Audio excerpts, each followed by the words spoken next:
So someone recently sent me an article about the new LEGO Star Wars, which included some details about the game I didn't cover in my last few videos, and there's some really cool, important details, things I didn't know about the Skywalker saga that I thought would definitely be worth sharing with you guys. Because I'm sure, like me, you probably love the original LEGO Star Wars games, and this new game is going to be a major evolution of that, taking everything that's great about the old games while adding new elements and mechanics to hopefully make it just as memorable. So here are 10 unique details about LEGO Star Wars The Skywalker Saga that you might not have known. I hopefully think. Probably you didn't know these. I only just discovered them just before, so here we go. The new LEGO Star Wars will have dynamic dismemberment. What that means is that if you slice someone with a lightsaber, your saber's slice will cut your enemy exactly where the saber cuts. In other words, dismemberment isn't scripted. If you cut your enemy's arm, their leg won't fall off. Instead, if you cut your enemy's arm, their arm will fall off. Pretty simple, right? This is pretty self-explanatory, but you'd be surprised how many video games this actually doesn't happen in. But from the little I know about the technicalities of game development, dynamic dismemberment is not the easiest thing to achieve in game design, as it creates random, unscripted elements in the game which can make things pretty unstable. You know, you're cutting things up, the game can't handle it. So the fact that LEGO Star Wars will have this, and that LEGO characters falling apart in the game will be dynamic, is great. I think it's fantastic this technology is included in the game. Makes things more immersive.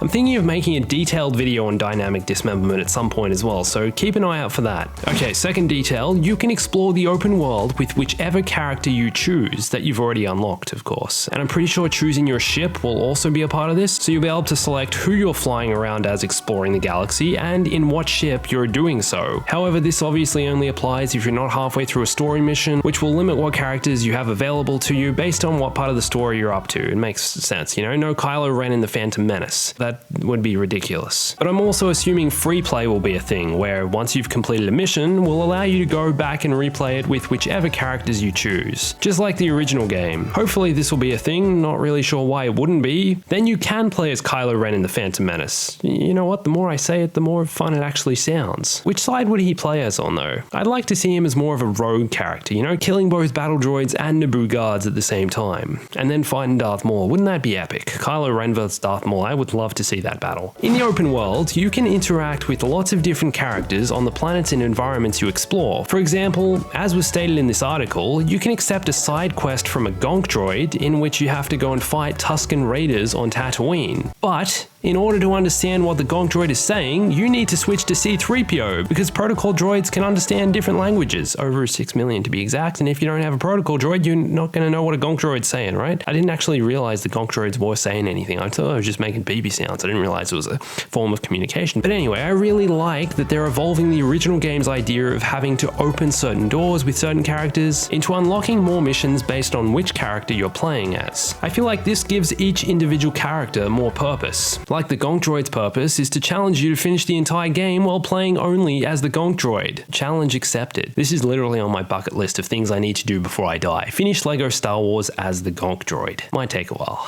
Okay, next detail, enemies have health bars. This is something the original LEGO Star Wars games didn't have, but it's something we have seen in other LEGO games. Okay, now I'm going to talk a little bit more about the combo system when it comes to fighting and combat, obviously. I said that same word twice. Players can achieve higher combos and damage by performing different attacks. For example, if you combine light attacks with heavy attacks and mix up the order of your buttons, you will perform different combos with different characters. And stringing together combos increases your combo counter, which may also increase the damage you inflict on your enemies. So basically, LEGO Star Wars will be the new Mortal Kombat. You know, different combos for different things, and it has dismemberment. It's literally, this and this are literally the same game now. The new LEGO Star Wars will have ADS, which stands for Aim Down Sights. If you didn't know that, I had to look it up as well, don't worry. The game will have an entirely new targeting system, which is unique to this game and has never been done before in a LEGO game. I'm really interested to see how this is going to play out and how different this will make a LEGO game feel. In the old LEGO Star Wars, the targeting system was pretty basic. You know, if you were using a character with a blaster, all you had to do to aim was face your character in the general direction of your enemy, then hit the fire button, and the game would do the rest. Adding the ability to aim down sights will add another layer of depth to the LEGO games, and will perhaps even abandon part of what makes them perfect for casual gamers. ADS adds another layer of skill, and we already know you'll actually be able to perform headshots and target certain parts of an enemy's body to deal different damages. And I'm really curious to see how this will affect co-op. How can two people on the same screen both aim down sights? Does that mean it'll be split screen? Interesting questions are being raised. Okay, this one's pretty outrageous. Every single planet in the Star Wars saga, being films 1 to 9, not including Rogue One and Solo, is in this game. Every single planet, which is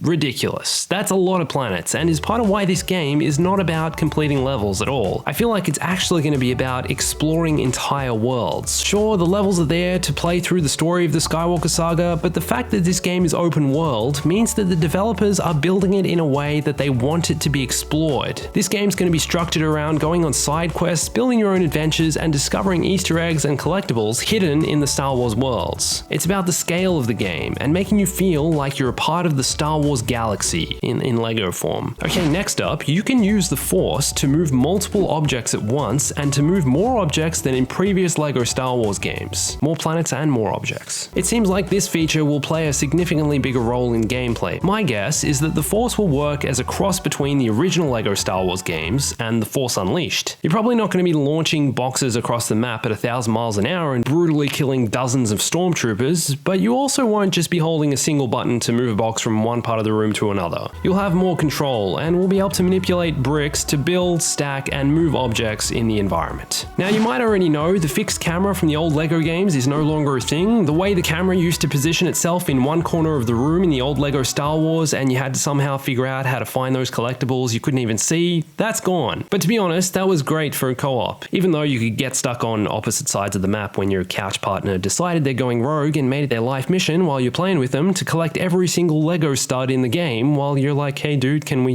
just play the story? Makes for some very frustrating but potentially hilarious couch co-op. But if there's no fixed camera, does this mean the new game will be split screen, like I said earlier, or will it introduce a fixed camera for co-op only? Time will tell. That'd be pretty jarring though, I feel, if it changed the way the camera worked between co-op and single player. The gold bricks you could collect in the original LEGO Star Wars games, among other LEGO games, are being replaced by Kyber bricks. These will be collectibles you can find throughout the game for completing challenges or finding Easter eggs. And then you can use these Kyber bricks to unlock upgrades for your vehicles and add more customization to your characters and ships. The Kyber bricks will go hand in hand with collecting studs, which you can use to purchase different characters or items in the game. The game is basically going to have more depth in unlockables, and there will be no microtransactions. The developers have specifically stated that everything is earned and unlocked through gameplay, but that doesn't mean there won't be additional DLC along the way. Fingers crossed for Rogue One and Solo content. I would love that. What content do you want to see in the new LEGO Star Wars? And do you think it'll be as good as the originals? Let me know in the comments. And for more on LEGO Star Wars, go watch this video here with everything we currently know about the new game. Literally everything. Except the stuff in this video. That's why I decided to make this. So thanks for watching. My name's Andrew. I gotta go get started on that Gonk Droid challenge. I think it's gonna take a while, so I'd better,